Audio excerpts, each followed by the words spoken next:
കഴിഞ്ഞ വേനലിൽ, അതായത് മാർച്ച് മുതലുള്ള കഠിനമായ ചൂടിൽ കൈവിട്ടുപോയ നാടൻ റോസ് ചെടികളായിരുന്നു ഇതൊക്കെ. ഇലകളൊന്നുമില്ലാതെ കമ്പും കോലുമായി മുരടിച്ച് നിൽക്കുന്ന അവസ്ഥയിലായിരുന്നു ഇവരെല്ലാം. ഈ കാണുന്നവരാരും വീണ്ടും ജീവിതത്തിലേക്ക് തിരിച്ചു വരുമെന്ന് ഒട്ടും പ്രതീക്ഷയില്ലായിരുന്നു എനിക്ക്.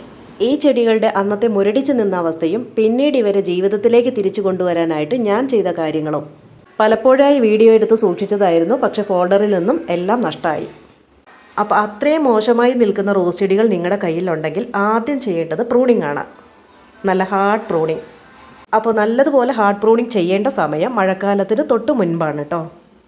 കടഭാഗത്ത് നിന്നും ഒരടി മാത്രം നിർത്തി ബാക്കി മൊത്തം പ്രൂൺ ചെയ്ത് മാറ്റിയതായിരുന്നു.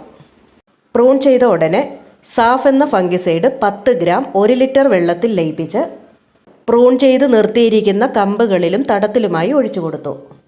അങ്ങനെ തീർത്തും നഷ്ടപ്പെട്ടു പോയ ചെടികളിൽ നിന്നും പിന്നീടുണ്ടായ നാടൻ റോസാപ്പൂക്കളാണ് ഈ കാണുന്നത്. ഇത് ഹ്യൂമിനാജൽ എന്നൊരു ഓർഗാനിക് ഫെർട്ടിലൈസറാണ്. ഹ്യൂമിക് ആസിഡും കടൽപ്പായൽ സത്തും ചേർന്നുണ്ടാക്കുന്ന ഒരു പ്രോഡക്റ്റാണിത്. ഇതിൻ്റെ ഉപയോഗം എന്താണെന്ന് പറഞ്ഞാൽ വേര് പടലങ്ങൾ ശക്തമാക്കാനും മണ്ണിൽ വായു സഞ്ചാരം കൂട്ടാനും ഉപയോഗിക്കുന്ന ഒന്നാണിത്. 250 ഗ്രാമിൻ്റെ ഒരു ബോട്ടിലാണിത്. 212 രൂപയാണ് ഇതിൻ്റെ വില. ഇത് പല കമ്പനികളുടേതുണ്ട്. ഏതാണ് വാങ്ങിക്കാൻ സൗകര്യം എന്നുണ്ടെങ്കിൽ അത് വാങ്ങി ഉപയോഗിക്കാവുന്നതാണ്. പിന്നെ ഇത് എവിടെ കിട്ടുമെന്നുള്ളൊരു സംശയം ചിലർക്കെങ്കിലും ഉണ്ടാകും. കൃഷികേന്ദ്ര അല്ലെങ്കിൽ ഫ്ലിപ്കാർട്ട്, ആമസോൺ പോലുള്ള സൈറ്റുകളിൽ നിന്നും വാങ്ങാൻ കിട്ടുന്നതാണ്. ഇത് ജെൽ രൂപത്തിലും ഗ്രാനുൾസ് രൂപത്തിലും ലിക്വിഡായിട്ടും വാങ്ങാൻ കിട്ടും. ഇതിപ്പോൾ ജെൽ രൂപത്തിലുള്ളതാണ്. ഇത് ആവശ്യത്തിനുള്ളത് എടുത്തു കഴിഞ്ഞാൽ നല്ലതുപോലെ അടച്ച് വെയിലേൽക്കാത്ത ഭാഗത്ത് വേണം സൂക്ഷിക്കാൻ. ഇത് 3 ലിറ്ററിൻ്റെ ഒരു പോട്ടാണ്. ഇതിലേക്ക് ഒരു 10-15 ഗ്രാമോളം ഞാൻ എടുത്തിട്ടുണ്ട്. ഇതേ കണ്ടോ, ഇത്രയും. ഇത് നല്ല ടാറ് പോലെ ഇരിക്കുന്നത്. ഇതിലേക്ക് ഇനി വെള്ളം ഒഴിച്ചു കൊടുക്കാം. വെള്ളം ഇങ്ങനെ ഒരുമിച്ച് ഒഴിക്കണമെന്നില്ല. ഒരല്പം വെള്ളത്തിൽ മിക്സ് ചെയ്തതിന് ശേഷം മാത്രം ബാക്കിയുള്ള വെള്ളം ഒഴിച്ചു കൊടുത്താൽ മതി. പെട്ടെന്ന് അങ്ങോട്ട് കലങ്ങി കിട്ടില്ല. ഇളക്കി യോജിപ്പിക്കാം. ഇതൊന്നും കൊടുത്തില്ലെങ്കിലും നാടൻ റോസ് നല്ല വളക്കൂറുള്ള മണ്ണിൽ വളരുന്നതാണ്. കുറേ വർഷങ്ങൾക്ക് മുൻപ് വളങ്ങളെക്കുറിച്ചൊന്നും അറിയാതിരുന്ന സമയത്ത് ഞാനും വെറും മണ്ണിൽ തന്നെയാണ് വളർത്തിയിരുന്നത്. ഇതുപോലുള്ള വളങ്ങളൊന്നും ചേർത്ത് കൊടുക്കേണ്ടതായി വന്നിട്ടുമില്ലായിരുന്നു.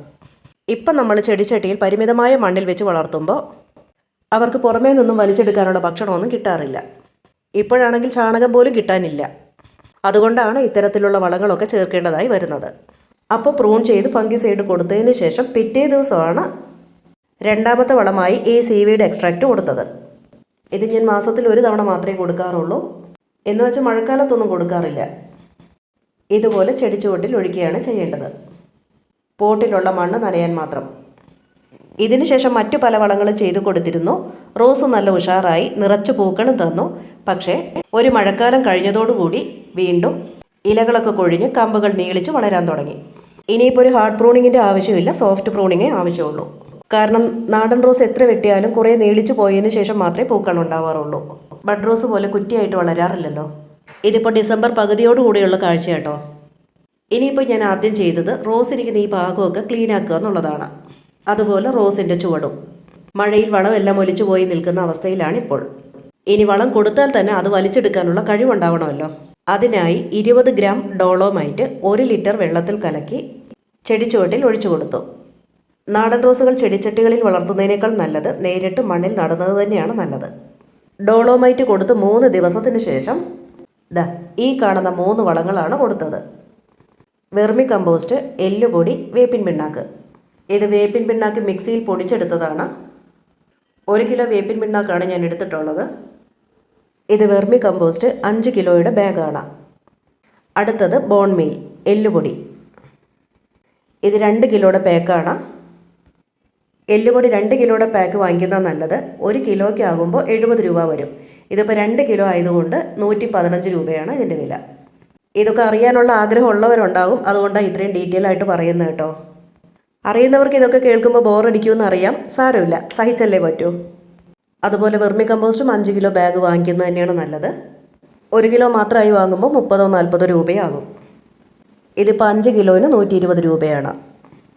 വെർമി കമ്പോസ്റ്റിന് പകരം ചാണകപ്പൊടിയോ ആട്ടിൻ കഷ്ടം പൊടിച്ചതോ ചേർക്കാം. കട്ടകളുണ്ടെങ്കിൽ അതെല്ലാം ഉടച്ചു വേണം എടുക്കാൻ. ഇത് കൂടുതൽ ചെടികൾക്ക് ഇടാനുള്ളത് കൊണ്ടാണ് ഇത്രയും അളവിലെടുത്തത്. ഒരു ചെടിയുടെ അളവിലേക്കാണെങ്കിൽ 3 പിടി ചാണകപ്പൊടിയും 1 പിടി വേപ്പിൻ പിണ്ണാക്കും 1 പിടി എല്ലുപൊടിയും എന്ന കണക്കിലാണ് ഞാൻ ചേർക്കുന്നത്. ഇനി ഇത് മൂന്നും ഒരുമിച്ച് ചേർത്ത് നന്നായി ഒന്ന് മിക്സ് ചെയ്യാം. ഈ മണ്ണിര കമ്പോസ്റ്റിനകത്ത് ഇപ്പോഴും ജീവനുള്ള മണ്ണിരകളുണ്ട് കണ്ടോ. ഇവരൊക്കെ നമ്മുടെ മണ്ണിൽ കിടന്ന് ആർമാദിക്കുമ്പോഴാണ് ചെടികൾ നല്ല കരുത്തുള്ളതായി തീരുന്നത്. മിക്സ് ചെയ്ത് വെച്ചിരിക്കുന്ന ഈ വളം ചെടിച്ചട്ടിയിൽ വെറുതെ ഇട്ടാൽ പോരാ, ചെടിയുടെ ചുവട് നന്നായി ഒന്ന് കിളച്ചു മറിക്കണം. എങ്കിലേ കൊടുക്കുന്ന വളങ്ങൾ മണ്ണിൽ ലയിച്ചു ചേരുകയുള്ളൂ. ഇനി ഇത് ചെടി ചുവട്ടിൽ ഇട്ട് കൊടുക്കാം. ചെടിയുടെയും ചെടിച്ചട്ടിയുടെയും വലിപ്പം അനുസരിച്ച് വേണം വളം ചേർക്കേണ്ടത്. ഇതൊരു 10-12 ഇഞ്ച് വലിപ്പമുള്ളൊരു പോട്ടാണ്. ഇതിലേക്ക് ഞാൻ 2 കൈപ്പിടി അളവിലാണ് വളം ചേർക്കുന്നത്. ഈ കാണുന്നത് കരിയിലയും അടുക്കള വേസ്റ്റും വെച്ചുണ്ടാക്കിയ കമ്പോസ്റ്റാണ്. ഇപ്പം ഇട്ട് കൊടുത്തിരിക്കുന്ന വളത്തിന് മുകളിലേക്ക് ഇതൊരൽപ്പം ചേർത്ത് കൊടുക്കാം.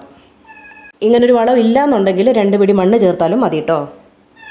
റോസിന് പ്ലാസ്റ്റിക് ചട്ടികളേക്കാൾ നല്ലത് മൺചട്ടിയോ സിമൻറ്റ് കൊണ്ടുണ്ടാക്കിയ ചട്ടിയോ ആണ് നല്ലത്. കടുത്ത വെയിലും പ്ലാസ്റ്റിക് ചട്ടിയിലെ ചൂടും കൂടി ആകുമ്പോൾ റോസിൻ്റെ വേരുകളുടെ വളർച്ച കുറയുകയും ചെടികൾ മുരടിക്കുകയും ചെയ്യുന്നു. റോസിന് വെയിൽ ആവശ്യമാണ് എന്ന് വെച്ച് മാർച്ച്, ഏപ്രിൽ, മെയ് മാസങ്ങളിലെ കടുത്ത ചൂട് റോസിന് അത്ര നല്ലതായിട്ട് എനിക്ക് തോന്നിയിട്ടില്ല. കാരണം ഈ പ്ലാസ്റ്റിക് ചെടിച്ചട്ടിയുടെ കാര്യം പറഞ്ഞില്ലേ, അത് തന്നെയാണ്. ഇതുപോലുള്ള കരിക്കഷ്ണങ്ങൾ കിടക്കുന്നതുകൊണ്ട് കുഴപ്പമൊന്നുമില്ല, ഇട്ട് കൊടുക്കാം കേട്ടോ.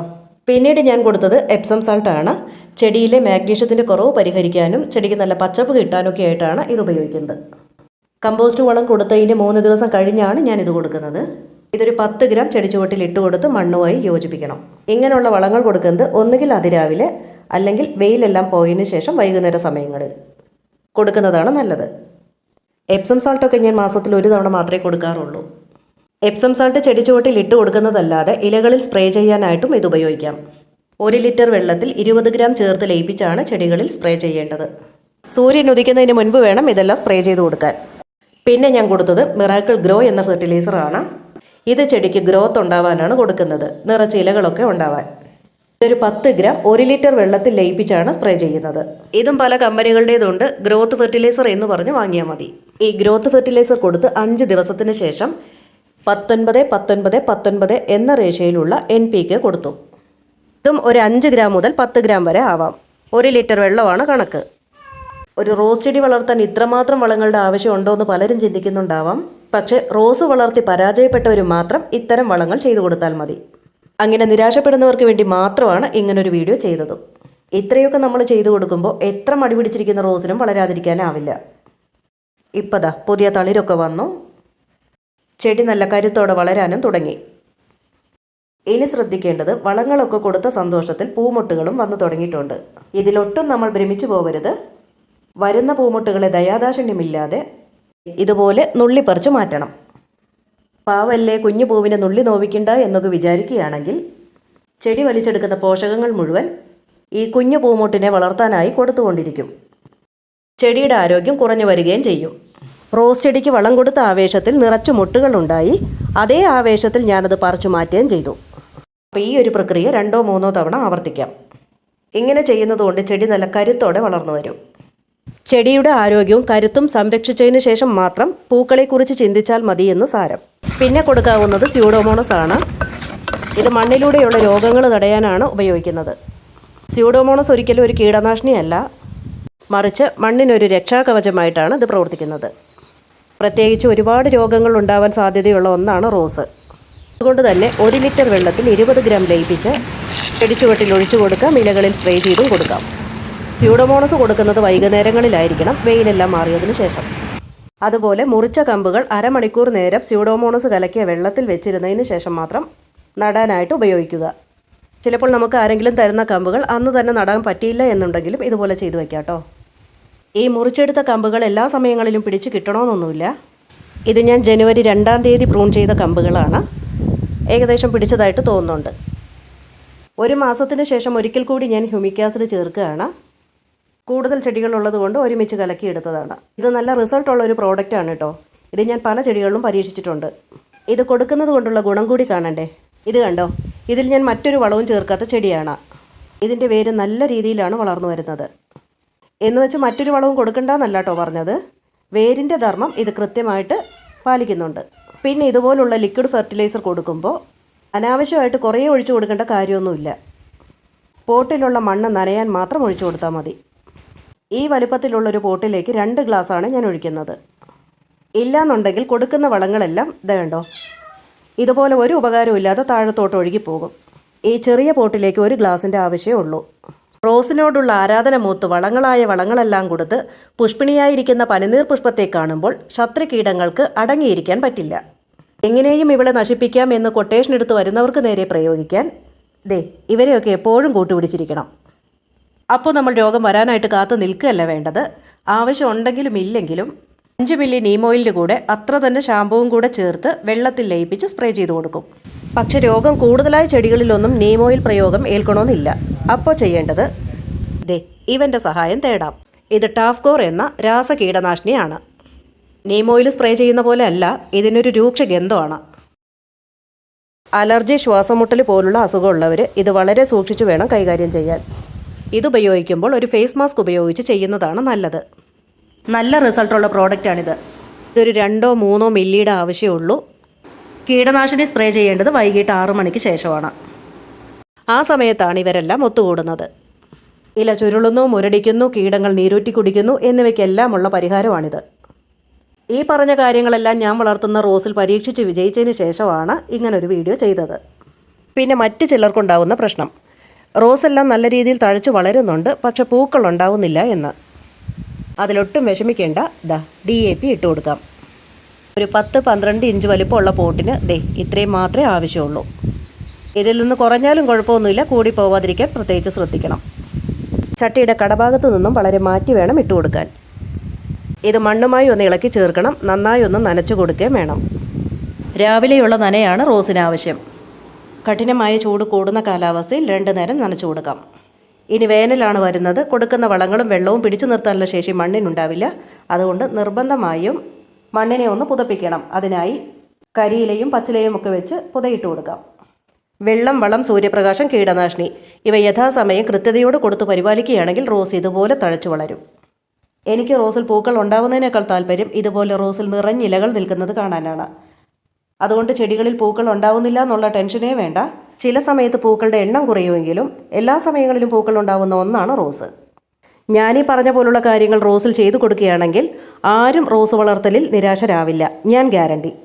മറ്റൊരു വീഡിയോയുമായി വരുന്നവരെ ബൈ.